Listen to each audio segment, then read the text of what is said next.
Hello everybody, I apologize for the changing light. My kids are watching a show with headphones because how else am I going to make this for you? So, really good question about line bond line form for your drug study. And I want to make sure everybody's super clear on what to do.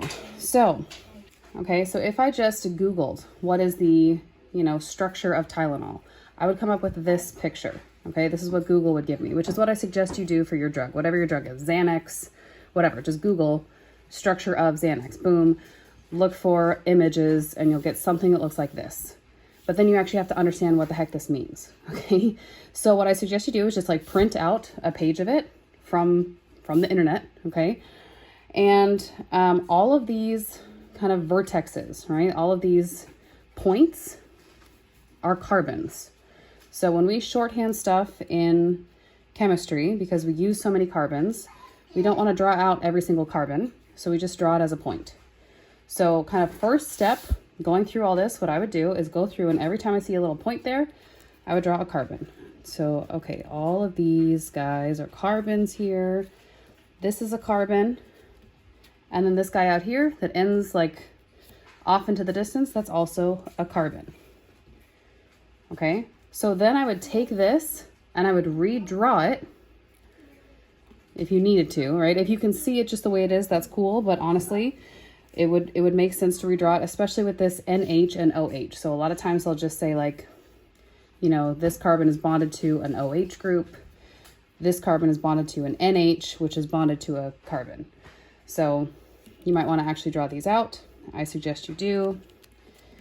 Okay, so it doesn't really matter if you start left to right, right to left. I honestly like starting with the with anything that has these kind of hexagon structures, or sometimes they're pentagon structures. I think it's easier for me personally to get that set up. So it's a carbon, and then this is 1-2 bonds to this carbon, single bonded, double bonded, single bond, double bond, single bond. Okay. So now instead of having these kind of vertexes, these points, I'm actually drawing out my carbons. Then this guy is bonded to an oxygen, which is also bonded to a hydrogen. Right? Got my nitrogen, bonded to a hydrogen, also bonded to this carbon, double bond to an oxygen, bonded to a carbon. Oops. Okay. There we go. All right. So I redrew out this situation with all of the carbons and drawing out, they're kind of shorthand OH. I want to draw OH, the bond of O and the bond to H. All right. Then I'm not done yet. Okay. Because again, we like to shorthand everything. Okay. All of your other elements, like your oxygen, your hydrogen, your nitrogen, your hydrogen, all of these things should be bonded correctly. But your carbons, okay, carbons need 4 bonds to be stable, right? Every carbon wants to make 4 bonds, right? A carbon's Lewis dot structure has 4 single electrons that want to bond. Carbon needs to make 4 bonds. So you now go through and you count up how many bonds your carbons have.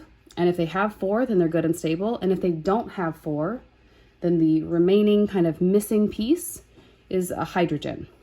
And same kind of situation for carbons, right? There's so many carbons, we just put them as dots instead of actually writing out the C's.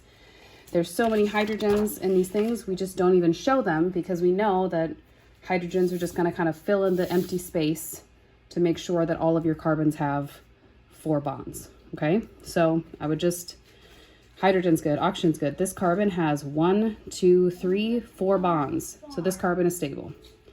This carbon has 1, 2, 3 bonds. He needs 4. So he's going to have his 4th bond out to a hydrogen. Okay, now he's stable. This guy has 1, 2, 3. So he needs a 4th bond, which is a hydrogen. Okay, this carbon has 1, 2, 3, 4 bonds. He's good and stable. This carbon has 1, 2, 3. 4th is a hydrogen. Same thing here, 1, 2, 3. 4th is a hydrogen. Okay, your nitrogen should have 3 bonds, 1, 2, 3, hooray. Hydrogen's good. This carbon, 1, 2, 3, 4. So he's good and stable. Then this guy that of course I wrote at the edge of the page. Okay, there we go. All right, this guy only has 1 bond. So to get him to have 4 bonds, he needs 3 hydrogens, right? 1, 2, 3 hydrogens.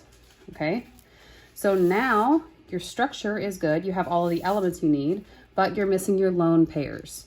So please make sure you go back, and if you have oxygens or nitrogens or other things that have lone pairs, you show them, okay, on your structure.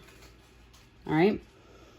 And then when we're starting to get into kind of molecular shapes and stuff, you can start to go through and say, you know, like this carbon has 1, 2, 3 atoms attached, no lone pairs. So 3 and 0 is trigonal planar. So you can like color it in and then make a key that says this color is trigonal planar. Right, so same thing with this carbon, right? 1, 2, 3, trigonal planar, trigonal planar, right? All of these carbons are going to be or trigonal, however you want to pronounce it, tomato, tomato, okay? So this whole hexagon, flat, it's all in the same plane, all right? So you get to this nitrogen, you have 1, 2, 3 atoms attached, but you also have a lone pair. So this is not going to be trigonal planar. Because of that lone pair, it's going to be pyramidal. Does this fit in the frame? It does. All right, and you can just continue on. So this will be, again, trigonal planar, right? 1, 2, 3. No lone pairs. Then you get this guy. This is not going to be trigonal or pyramidal. This will be tetrahedral, 1, 2, 3, 4 atoms attached. I don't have any other colors on me, so we're just gonna make it blue. Let's get that up so everybody can see. All right, tetrahedral. Okay, no other colors, but at least I have a black pen. So if I'm coming over here to the oxygen, 2 atoms attached with 2 lone pairs, this guy will be bent. Okay, so my key here that I barely have space for, this guy will be bent. Okay, my kids have run out of time that they're willing to watch a show, and hopefully this will make sense to you for what to do with your kind of crazy structures that are given online. Okay, so just a couple of steps, right? So just draw in your carbons, redraw it out so you have more space, add in your hydrogens so all carbons have 4 bonds, and then figure out the shapes. Okay? Hopefully that makes sense. Good luck.